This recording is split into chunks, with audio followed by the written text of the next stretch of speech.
घनसावंगी तालुक्यातील पंढरपूर पिंपरखेड येथे विठू माऊलीच्या दर्शनासाठी भाविकांची प्रचंड गर्दी।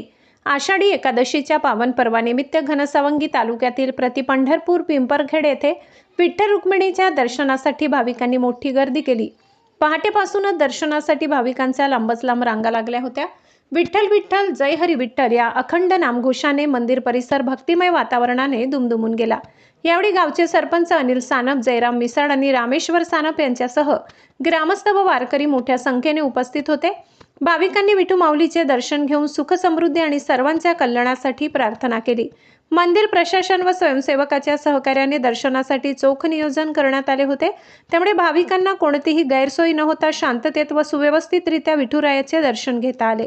माधव न्यूज महाराष्ट्र संपादक सुरेश पोट। इतकंच अशा आणखी महत्त्वाच्या बातम्या पाहण्यासाठी आमच्या सोबत जोडलेले रहा। आमचा व्हिडिओ लाईक, शेअर आणि चॅनल सबस्क्राइब करायला विसरू नका। धन्यवाद।